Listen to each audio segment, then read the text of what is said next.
There's a holdup in the Bronx, Brooklyn's broken out in fights. There's a traffic jam in Harlem that's backed up to Jackson Heights. There's a scout troop short a child, cruise ships do and idle wild. Car 54, where are you?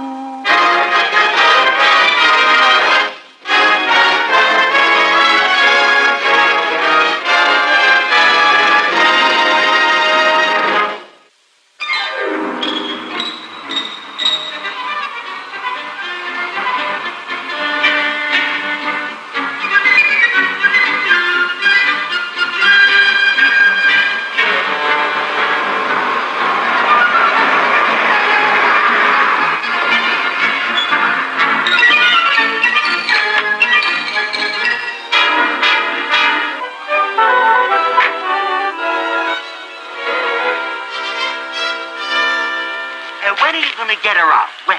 Look, I only serve the papers. Papers? Look, Mr. Carmody, for 3 weeks you've been serving her papers. I can't wait anymore. I've got 15 square blocks torn down for the new approach to the George Washington Bridge. Everything but this building. Get her out! Spencer, you know the law. These things take time. Time. In a week, they start laying the concrete for the new road. How's it going to look? Like this? Turn around. If she'd only leave the house to get food, I could tear down the building.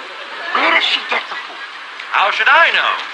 Good. Tell her I'm bringing up the bulldozer, whether she's ready or not. Did you hear me, Mrs. Bronson? Whether you're ready or not.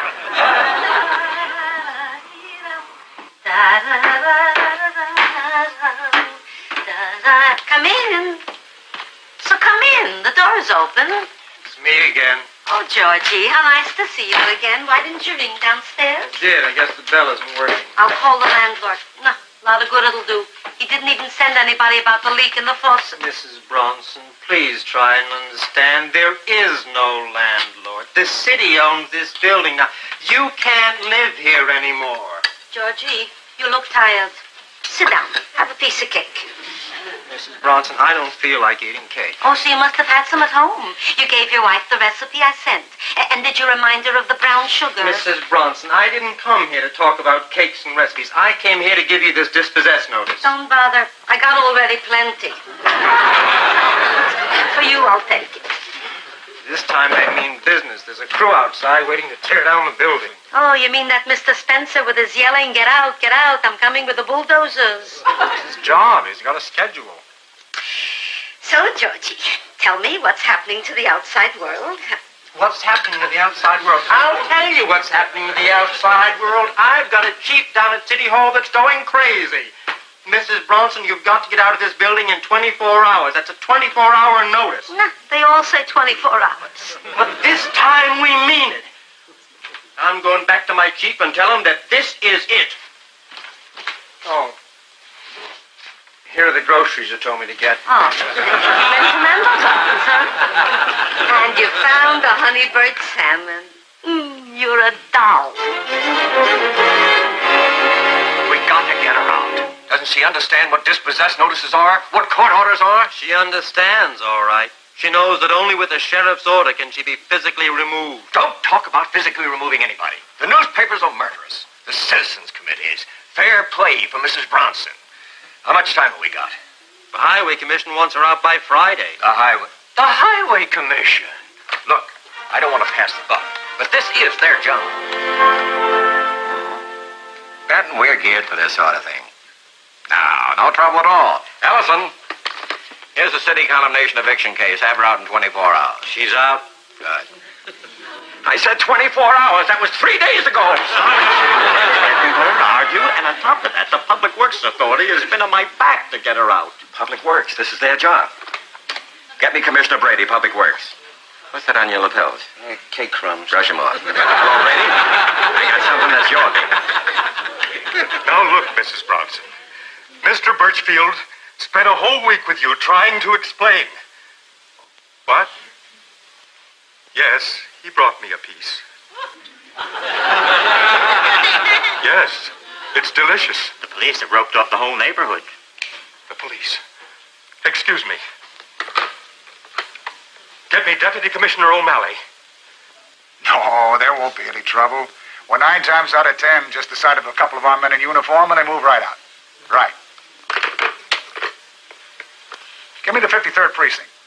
Captain Block. East 178th Street. Yes, Commissioner, I'll have her out of the building by tonight. Consider it done, sir. Captain, Sergeant Abrams said you want us. There's a Mrs. Bronson refuses to get out of a condemned building. I'll pick up the necessary court orders from Sergeant Abrams, get over there, tell her she's got to get out by tonight. Yes, sir. Muldoon, you'd better handle this. Tootie will wind up organizing a committee for her. Yes, sir.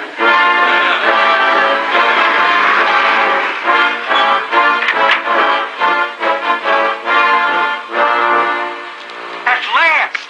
It's about time the police were called in. Now we get some action. Walk right in. The bell doesn't work.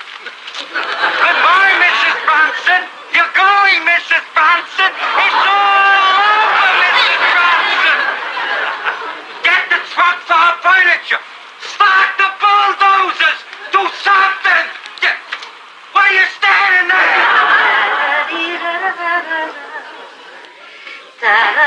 Who is it? Police. How many? 2. Just a minute. Coming. Come in. Please. Oh, excuse the appearance. Oh, my. They sent such a tall one. Ma'am. Oh, I'm sorry you had to knock, but the landlord won't fix the bell downstairs. And in the sink, the faucet is leaking. And 3 months already he promised to paint the apartment. 3 months, you're lucky. We once lived in an apartment for 6 months, and we never saw the landlord. Gunther. So what are you standing for? Come in, sit down, have a piece of cake.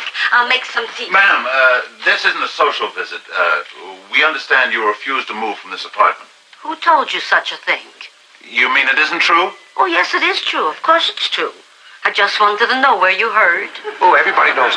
Even I know about it. Gunther, we're here on business. Officer Tootie, serve your papers. You have here an order for your dispossess. The dispossessors go over here. Excuse me.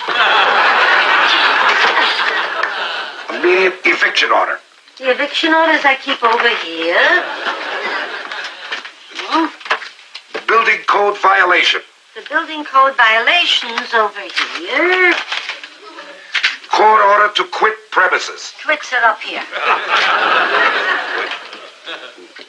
The removal of public nuisances. Yeah, the nuisances over here. Thank you. You're welcome.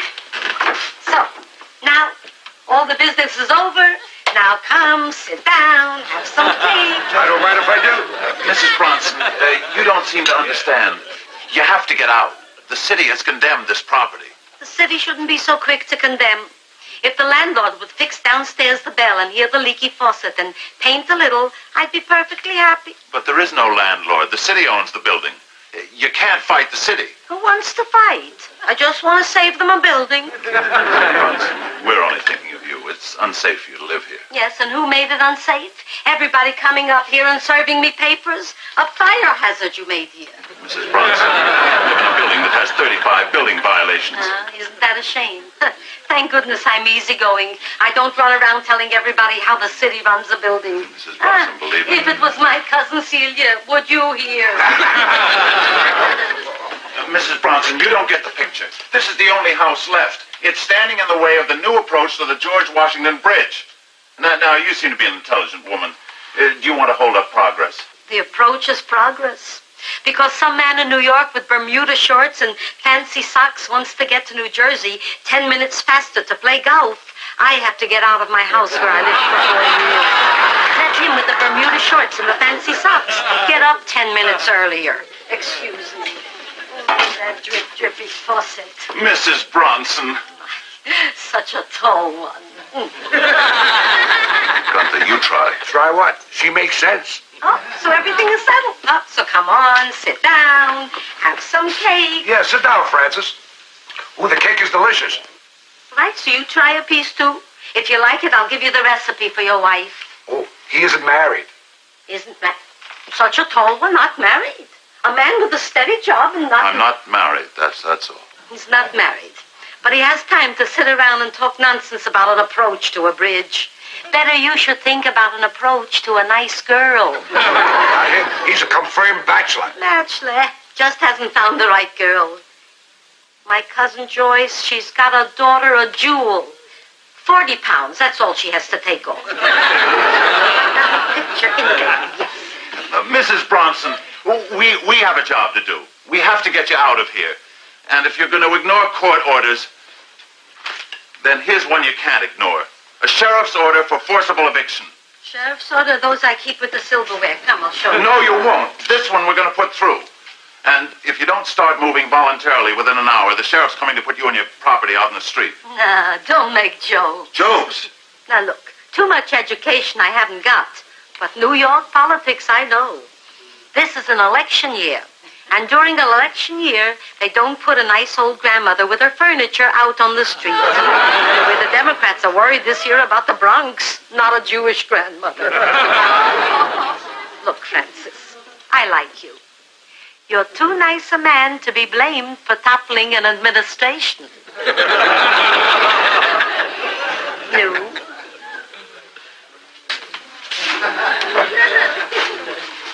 I'll have some cake if you don't mind. Good. I'll make some tea. It'll take hours with that drip, drip, dripping faucet. Now, the minute they bring down her furniture, I want you to do that. Hear that pounding? I guess they had to get tough with her. Give it one more whack. Try it now. It works. It's fixed. It's fixed. Ah, two geniuses. Now we can have some tea. Mrs. Bronson, we haven't time. Mrs. Bronson, we have to report back to the captain. Can't we tell him you're thinking of moving? But I'm not thinking. Can we tell him maybe? I wouldn't make it so strong. I'll tell you what. You can tell him maybe a maybe. You were there all afternoon. You served her the papers, and that was the best you could get out of her? A maybe? Maybe a maybe. Excuse me, I stand corrected. Sir, let me explain. You don't have to explain.